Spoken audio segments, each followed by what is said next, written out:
자, 우리 같이 오늘 말씀의 제목 같이 한번 읽어볼게요. 자, 우리 재현이 큰 목소리 한번 읽어주세요. 시작. 믿음으로 위기를 극복하고 군대로 무장되어 가요. 예. 우리가 지난 시간에도 이제 민수기 말씀을 함께 나눴는데, 여러분, 우리 재현이 앞에 있는 두 밭이 있어요. 어떤 차이가 있죠? 뭐 일단 생긴 게 좀 다른데, 좀 뭐 어떤 특징이 있을까요?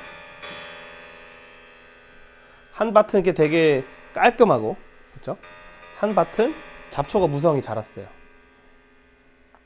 여러분, 대부분 이제 농약을 주지 않으면 이렇게 잡초가 많이 자라서 우리 뭐 한국뿐만 아니라 모든 나라가 유기농 농사를 하는 게 참 어려워요. 그래서 이 잡초를 잘 관리하지 않으면 이 잡초들이 옆에 자라나는 곡식들의 양분을 빼앗게 됩니다.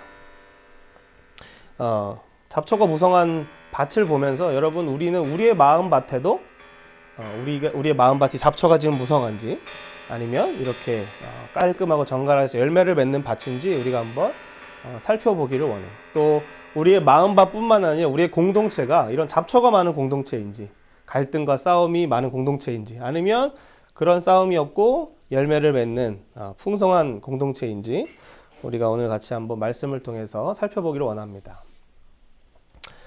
재현이 이 잡초를 제거하는 방법을 알아요? 어떻게 할까요? 잡초가 나면 어떻게 해야 되죠? 뽑아요, 맞아요. 그 이제 뭐 한 평 밭을 농사 지으면 그 잡초를 뽑기가 쉽겠죠. 근데 이렇게 사람이 일일이 다 뽑으려 그러면은 365일 밭 옆에 있어야 돼요. 그래야지 날 때마다 뽑고, 또 비가 한번 많이 오고 이렇게 여름에 저기 이제 뭐라 그러죠? 소나기가 오고 이렇게 많이 비가 올 때는 이 잡초들이 하루에 막 15cm씩 큽니다. 그렇기 때문에 날 때마다 바로바로 제거를 해야 되는데, 손으로도 할 수 있겠지만 우리가 이런 농기구를 이용해서, 제가 직접 여름에 찍은 사진이에요. 이 밭은 아니지만 저런 기계를 통해서 뽑아야 되는데 또 뽑을 수도 없어요. 왜냐하면 밭에 고랑이 있기 때문에. 그래서 이제 그 기계 가지고, 예초기 가지고 이렇게 뽑기도 하고. 여러분, 우리는 어떻게 그러면 우리 마음밭에 있는 이런 잡초들을 뽑을 수 있을까요? 우리가 일일이 뽑으려 그러면 힘들겠지만 성령께서 도와주시면 이 트랙터와 같이, 또 예초기와 같이 우리 마음밭에 있는 그런 무성한 잡초들을 제거하는 데 도움을 주실 거예요. 자, 여러분, 우리의 생각이 그래서 중요해요. 재현이가 무엇을 이제 생각이 받아들이고 듣느냐에 따라서 이 마음밭이 결정되기 때문에, 또 우리의 행동과 습관이 결정되기 때문에 우리가 이 생각의 이 틀 안에 좋은 것들을 넣어야 합니다. 자, 여러분, 지금 이스라엘 백성들은 재현이 어디서부터 나왔어요? 출애굽기, 애굽이라는 곳, 이집트에서 지금 나와서 어디로 가고 있죠? 재현이 알아요? 가나안 땅을 향해서 지금 가고 있어요. 가는 동안에 아직 이스라엘 사람들이 변화되지 않았어요. 영상 안 되면 영상 안 되는 대로 그냥 할게요. 자, 우리 재현이 앞에 있는 글 한번 읽어주세요. 이스라엘이 어떻게 하나님의 군대로 변화될 수 있을까? 애굽에서는 이스라엘이 어떤 신분이었다고요? 노예였어요. 노예면은 365일 뭐 해요?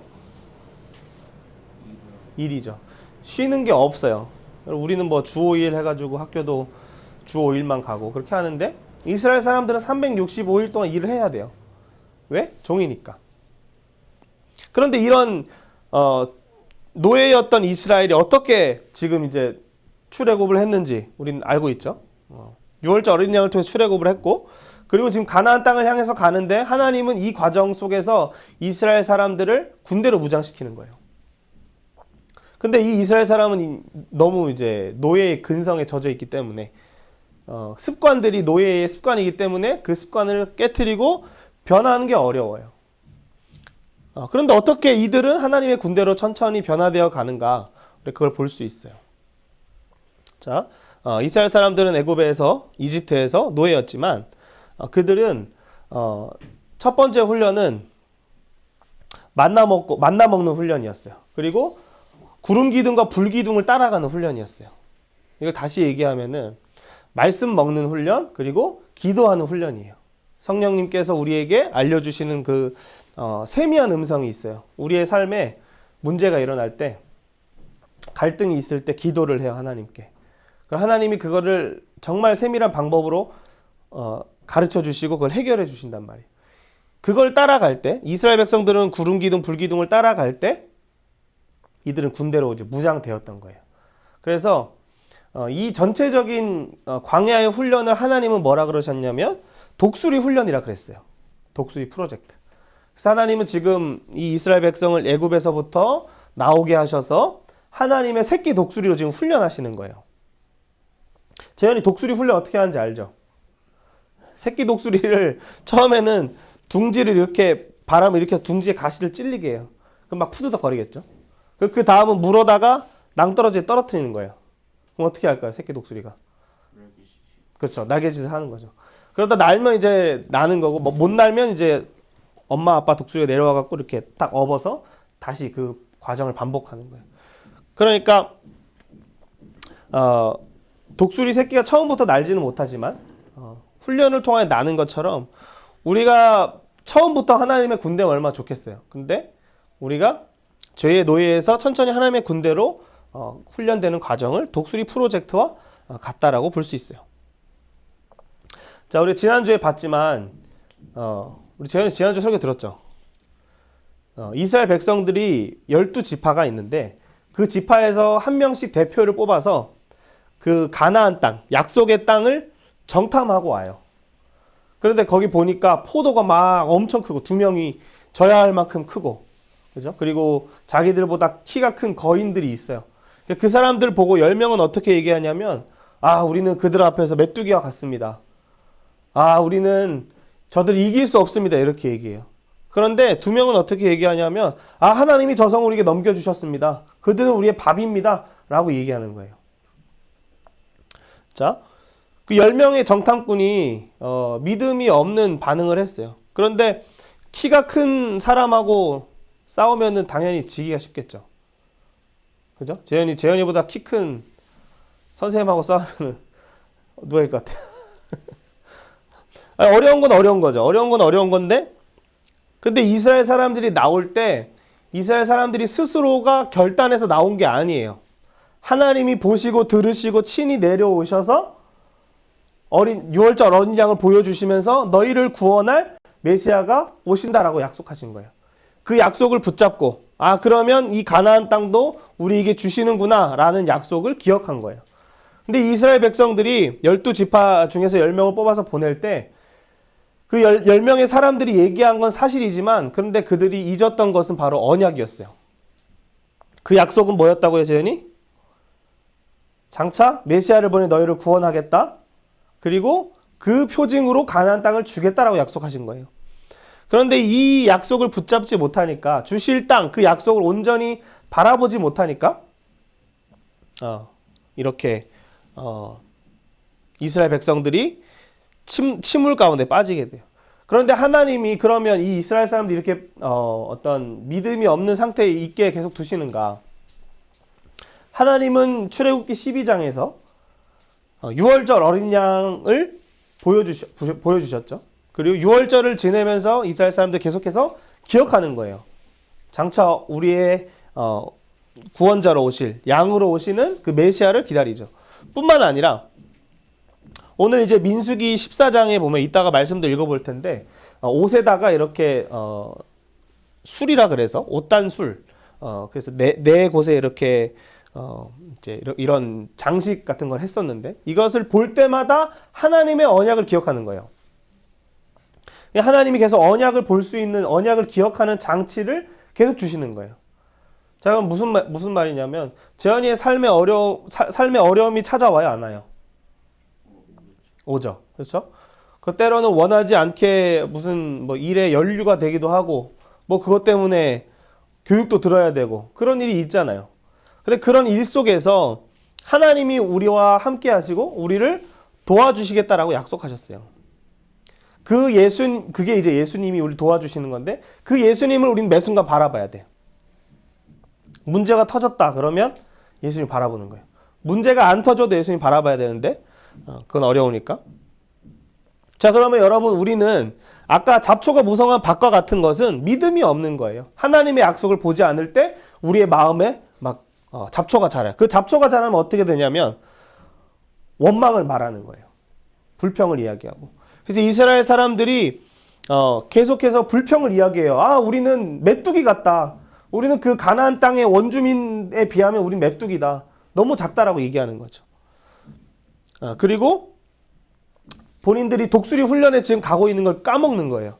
하나님이 날 부르셨고 하나님이 날 인도하실 것이고 반드시 하나님의 예수 그리스도의 장성한 분량에 이르신다라고 하는 걸 잊어버리게 하는 거죠. 그래서 이들은 하나님의 군대로 무장되어 가는 독수리 프로젝트인 걸 잊어버려요. 어떻게 되냐면 12지파의 대표를 뽑아서요 똑같이 정탐을 합니다. 그런데 첫 번째 반응은 믿지 않는 거예요. 뭘 믿지 않아요? 하나님이 이 땅을 우리에게 주셨다. 그리고 장차 메시아 우리에게 주시겠다라고 하신 약속을 잊어버리는 거예요. 그래서 어떻게 얘기하냐면 그 믿음 없는 생각이 우리 가운데 들어올 때, 또 그런 상황이 보여질 때 말로 불평하기 시작하는 거예요. 그래서 믿는 사람들을 죽이려고 하고 250만이 그 광야에서 다 같이 울게 돼요. 그러니까 얼마나 그 우울하고, 그렇죠? 비통하고 그런 상황 가운데 있었을까요? 그런데 이것이 오늘 우리가 함께 살펴보는 내용에서는 그들이 세력화를 이루어요. 한 사람만 이렇게 얘기하는 게 아니라 10사람만 이렇게 얘기하는 게 아니라 250만이 같이 울게 되는 것은 그것이 바로 죄의 특징인데, 악순환이 오게 되면 내 말 한마디가 전체 공동체를 오염시키게 되는 거예요. 그래서 그 악순환이 더 커집니다. 그래서 하나님께서 이 독수리 프로젝트를 시작하실 때 지도자를 모세로 세우셨어요. 모세. 그런데 이 모세를 향하여서 이제 대적하는 세력들이 일어나는 거예요. 그런데 이건 그냥 대적하는 사건이 나오는 게 아니고 믿음 없이 반응하고 불평으로 말할 때 세력화를 이루어서 지도자를 대적하는 거예요. 그래서 그 믿음 없는 것이 공동체를 먼저 오염시키고, 그리고 고라라고 하는 사람이 나오는데, 이 고라는 하나님의 성전에 가장 많은 일을 했던 사람이에요. 그러니까 많은 예배로 치면 뭐 이렇게 카메라 설치하고 뭐 이렇게 컴퓨터 연결하고 그런 역할을 하는 사람인데, 그 사람이 반역을 합니다. 누구에게? 지도자 모세에게. 그래서 이 고라뿐만 아니라 다단, 아비람, 그리고 온이라고 하는 사람이 당을 지어요. 근데 뭐 그냥 당을 짓는 게 아니고 지도자를 대적하는 당을 짓습니다. 그리고 250명의 유명한 사람들과 같이 모세 앞에 나와서 정말 아론이 우리의 지도자가 맞느냐, 그것을 우리가 누구나 다 뭐 그 지도자가 될 수 있는 거 아니야, 이런 식으로 얘기를 하는 거예요. 왜냐하면 자기들도 수고를 많이 하고 또 각 분야의 전문가니까. 그런데 그렇게 대적했을 때 하나님께서 어떻게 하시냐면, 이렇게 사람들이 모세를 향해서 막 손가락질하면서 얘기하는 거죠. 오른쪽 사진처럼. 그런데 그때 땅이 갈라져서 고라의 일당들이 다 죽게 돼요. 재현이, 하나님이 이 이스라엘 백성들을 출애굽해서 독수리 프로젝트를 이끌어 가시는 건 죽이려고 하시는 거예요? 살리려고 하시는 거예요? 살리려고 하는 거죠. 그런데 이 땅을 갈라서 죽여버리려고 하나님 부르셨어요? 아니잖아요. 그렇죠?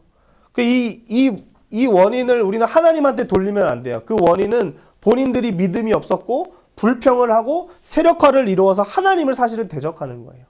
그래서 이 사람들이 모세와 아론에게 당신이 우리의 지도자이냐 이렇게 막 따져요. 왜? 하나님이 눈에 안 보이니까. 그리고 내가 원하는 대로 일이 풀리지 않으니까. 그래서 하나님께서 12지파의 각 대표들을 나오라고 하고 그들이 지팡이를 다 가지고 나와요. 우리 재현이, 지팡이가 마른 지팡이일까요? 살아있는 지팡이일까요? 마른 나무예요? 살아있는 나무예요?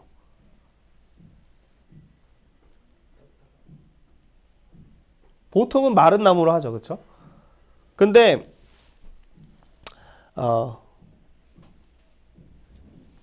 아론의 지팡이에만 싹이 나요. 마른 지팡이인데 생명이 없는 나무인데 하나님이 그 나무에 싹을 나게 하세요. 이것은 부활의 능력을 의미해요. 생명이 없는 것 같은 우리에게도 하나님은 부활의 능력을 경험하게 하세요. 근데 이걸 주신 이유가 뭐냐? 민수기 17장 10절 한번 읽어볼게요. 시작. 아론의 지팡이는 증거궤 앞으로 도로 가져다가 거기 간직하여 반역한 자에 대한 표징이 되게 하여 그들로 내게 대한 원명을 그치고 죽지 않게 할지니라. 죽지 않으려면 뭘 그쳐야 돼요? 죽지 않으려면 뭘 그만? 원망을 그만해야 돼요. 그럼 원망을 그만하려면 어떻게 해야 돼? 믿음으로 바라봐야 돼요. 여러분의 인생을 믿음으로 바라봐야 돼요. 어떤 믿음? 내가 뭘 하든지 할 수 있어? 그거 아니에요. 물론 우리가 노력하면 할 수 있지만 하나님이 나와 함께 하시면 난 할 수 있어 라는 믿음이에요. 여러분 우리의 현재의 모습이 세상과 비교했을 때 메뚜기와 같아요? 재현이의 모습이 친구들하고 비교했을 때 메뚜기와 같아요? 그렇지 않다는 거예요. 하나님이 지금 우리를 어떻게 빚어가신다? 독수리 새끼로. 그럼 독수리 이제 날아오른단 말이죠. 메뚜기는 뭐 날아봐야 얼마 못 가지만 메뚜기도 뭐 오래 날 수도 있어요. 근데 독수리는 저 하늘 위에를 이렇게 기류를 타요. 독수리는. 그래서 기류만 있으면 쭉 올라갔다가 날아다녀요. 그러니까 멀리서 보니까 위에서 보면은 이제 밑에 있는 것들이 이제 쉽겠죠. 하나님이 우리를 독수리 새끼로 훈련하신다는 걸 우리가 기억해야 돼요. 그게 믿음이에요. 하나님이 나를 인도하고 계신다. 자, 우리 한번 옆 사람에게 선포해 봅시다. 하나님이 나를 인도하십니다. 하나님이 나를 인도하십니다. 하나님이 우리 재현이를 인도하십니다. 하나님이 재현이를 인도하십니다. 네, 하나님이 우리를 독수리 새끼로 훈련하십니다. 하나님이 우리를 독수리 새끼로 훈련하십니다. 네, 정말 하나님은 우리의 인생이 날아오르기를 원하세요. 네, 하나님이 그러니까 그 날아오른다는 건 성공을 의미하는 건 아니지만 하나님과 함께 날아오르기를 원하세요. 그 기류를 타기를 원해요. 성령님 인도하시는 그걸 따라가길 원해요. 자, 그리고 우리 민수기 15장 말씀 같이 한번 읽어볼게요. 38절, 39절 읽어보겠습니다. 시작. 옷단 귀에 술을 만들고 청색끈을 그 귀에 술에 더하라. 이 술은 너희가 보고 여호와의 모든 계명을 기억하여 준행하고 너희를 방종하게 하는 자신의 마음의 눈의 욕심을 따라 음행하지 않게 하려 위함이라. 이 계명을 기억하다는 건 다른 게 아니고 6월절에 그 어린 양을 기억하는 거예요. 그리고 그 옷단수를 볼 때마다 나와 함께 하시는 예수님, 나를 위하여 오신 예수님, 우린 지금 알잖아요. 그렇죠?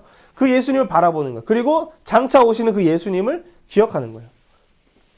이스라엘 백성들이 기억 장치들을 통해서 하나님을 바라보는 것처럼 이 옷단수를 통하여서 자신의 마음과 눈의 욕심을 따라 음행하지 않도록, 그러니까 마음과 눈의 욕심대로 살지 않도록 하게 하는 것이 바로 이 옷단술이에요. 여러분, 우리가 눈으로 뭘 하냐면 보통 다른 사람을 볼 때 단점을 먼저 봅니까? 장점을 먼저 봅니까? 관찰력이 좋은 사람이에요. 대부분 사람들은 그 단점이 더 크게 보이고 단점을 먼저 또 말해요. 근데 우리가 다른 사람의 장점을 많이 보려고 해야 돼요. 그것이 독수리 새끼 훈련이에요. 단점이 보여도 장점을 이야기하는 거예요. 재현이 할 수 있겠어요? 친구들의 장점과 단점이 다 보이면 그건 일단 관찰력이 좋은 거고, 단점이 있지만 그래도 장점을 먼저 보고 또 말해주는 거예요. 자, 우리의 그래서 눈은 6월절 어린 양 오신 그분을 바라봐야 돼요. 믿음의 눈을 가져야 돼요. 믿음의 눈을 갖지 않으면 내 자신을 기대할 수도 없고, 그러니까 다른 사람을 깎아내려서 내가 높아지려고 하는 거예요. 사람들이 왜 남을 헐뜯는 줄 알아요? 그 사람을 깎아내려야 내가 뭔가 높은 것 같으니까. 근데 진짜 자존감이 있는 사람은 그렇지 않아요. 하나님의 시선으로 나를 보는 사람은 그렇지 않아요. 왜? 하나님이 날 인정하시면 되니까. 사람의 인정은 중요하지 않으니까. 근데 여러분, 이스라엘 사람들이 왜 지도자를 끌어내리려고 했을까요? 왜 또 원망을 했을까요? 눈에 보이지 않으니까. 그리고 뭔가 내 마음의 욕심대로 되지 않으니까. 그래서 여러분, 우리는 이제 눈으로 보는 것이 또 우리의 이제 입으로 나오게 되는데, 우리는 그래서 기도의 입을 가져야 돼요. 우리 재현이의 기도가 친구들을 살리고, 우리 재현이 기도가 재현이의 가정을 살릴 거예요. 재현이가 기도할 때 누가 들으실까요? 하나님이 들으세요. 우리 선생님들은 못 들을 수도 있어. 뭐 예배 때 하면 듣겠지만. 근데 하나님은 우리가 마음속에 작은 소리로 하나님 도와주세요 기도할 때 하나님 들으세요. 그리고 하나님 어떤 기도를 기뻐하시냐? 다른 사람을 위해서 중보 기도할 때 너무 기뻐하세요. 자, 그러면은 우리가 이 중보 기도를 하기까지는 먼저는 믿음을 가져야 돼요. 하나님이 나와 함께 하신다. 또 하나님 나를 인도하신다. 그래야지 다른 사람을 볼 때도 장점이 보이고 내 마음에 여유가 있어야지 뭔가 다른 일을 할 수 있어요. 그러니까 우리가 기도하기까지는 우리가 독수리 새끼의 훈련을 좀 더 받아야 되는 거죠. 우리의 눈을 먼저는 욕심대로 보려고 하지 않고, 그리고 말할 때도 역시 사람을 칭찬하고 또 하나님께는 기도를 하는 거예요. 자, 그래서 우리는 우리를 부르신 그 하나님을 바라봐야 돼요. 여러분, 우리의 인생을 살아가는 거는 부모님의 어떤 목표와 만족을 위해 살아가는 게 아니에요. 우리를 부르신 하나님을 향하여 우리는 가는 거예요. 자, 우리 출애굽기 19장 6절 한번 읽어볼게요. 시작.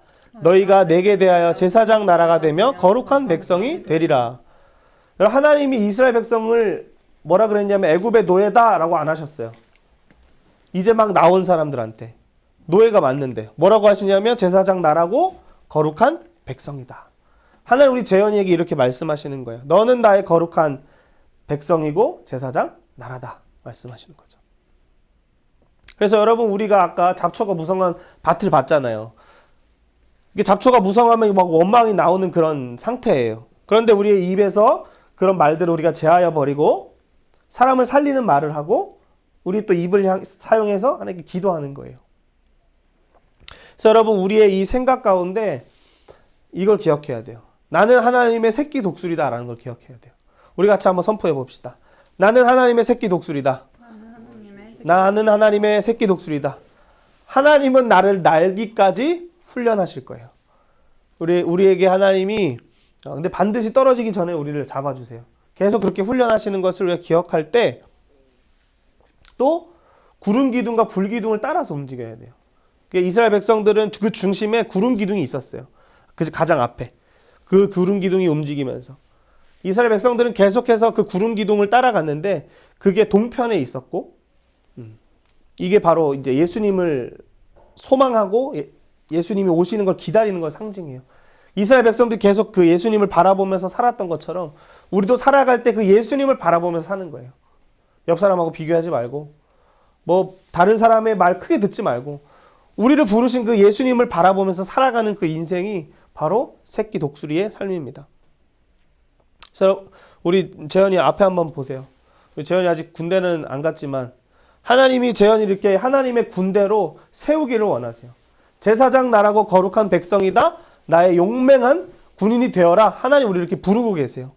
그런데 우리가 하나님이 막 크게 느껴지지 않는다고 옆 사람 욕하고 또 심심하다고 때리고 그렇죠? 막 싸우고 그렇게 우리의 시간을 보내는 게 아니고 우리를 부르신 하나님을 바라보면서 하나님의 군대로 무장돼 가야 돼요. 그래서 우리가 말씀 같이 한번 읽어볼게요. 로마서 8장 26절 27절이에요.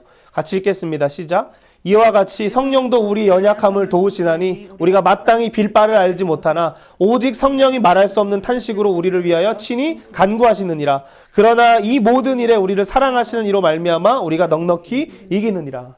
이것이 성령께서 하나님께서 우리와 함께 하시는 거예요. 우리의 연약함을 하나님이 아세요. 우리의 부족함을 아시고 우리의 상황과 환경을 아세요. 우리가 힘들어서 지칠 때 그때에 하나님이 우리를 위하여 친히 간구하시는 거예요. 재현이가 풀기 어려운 문제가 있어요? 선생님한테 얘기해도 선생님이 풀기 어려운 문제도 있어요. 근데 그것뿐만 아니라 누구도 해결할 수 없는 부분까지도 심지어 우리의 마음에 있는 어떤 욕심이나 이런 것들도 우리가 하나님 앞에 기도하고 나아갈 때 또 기도하지 않을지라도 우리를 도우시는 성령님이 있음을 우리 기억해야 돼요. 그래서 그 사랑하시는 우리를 사랑하시는 그분 때문에 우리는 이길 수 있는 거예요. 자, 우리 마지막으로 옆 사람을 이렇게 민수기 6장 24절 26절을 축복하고 우리가 맞춰볼게요. 하나님은 우리를 제사장 나라로 부르시고 거룩한 백성, 하나님의 군대로 지금 부르고 계세요. 그래서 여러분, 우리가 원망할 수 있는 상황과 환경이 있지만 우리가 믿음을 갖고 하나님이 부르시는 그 부르심을 향해 달려가는 저희가 되길 원해요. 우리 같이 손을 펴고 옆 사람을 이렇게 한번 축복해 보겠습니다. 우리 같이 한번 읽어볼게요. 시작. 여호와는 내게 복을 주시고 재현이를 지키기를 원하시며 여호와는 그의 얼굴을 재현이에게 비추사 은혜 베푸시기를 원하며 여호와는 그 얼굴을 재현이에게로 향하여 드사 평강 주시기를 원하노라 할지니라 하라. 아멘. 기도하겠습니다. 하나님 아버지, 우리가 비록 애굽의 노예처럼 죄에 속고 또 우리 중심에 속아서 다른 사람을 배려하지 못하고 또 우리 자신만 아는 그런 모습으로 살고 있진 않은지 모르겠습니다. 하나님, 우리가 세상에 또 애굽에서 들었던 그런 말들에 속지 않고 하나님, 우리가 우리를 부르시는 그 하나님의 음성을 듣게 해주셔서 너는 나의 새끼 독수리다, 내가 너를 날게 하겠다라고 말씀하시면서 우리와 영원히 함께 하시고 또 예수님을 통하여 메시아를 통하여 너희를 구원하리라, 그 땅을 주리라 말씀하신 그 하나님의 약속을 붙잡게 해주시옵소서. 또 우리를 제사장 나라요 거룩한 백성이요 하나님의 군사로 군인으로 우리를 훈련하시고 또 멋지게 사용하시는 그 날을 우리가 소망해 봅니다. 하나님, 먼저는 우리의 생각을 또 우리의 입술을 주장하여 주셔서 믿음으로 생각할 수 있도록 도와주시고 원망이 아니라 감사를 말할 수 있도록 도와주시고 또 우리를 향하신 우리를 사랑하시는 그 하나님으로 말미암아 넉넉히 인생의 문제를 해결해 나갈 수 있는 우리 귀한 친구들 또 저희의 삶이 될 수 있도록 함께 해주시고 축복해 주세요. 감사드리며 예수님의 이름으로 기도드립니다. 아멘.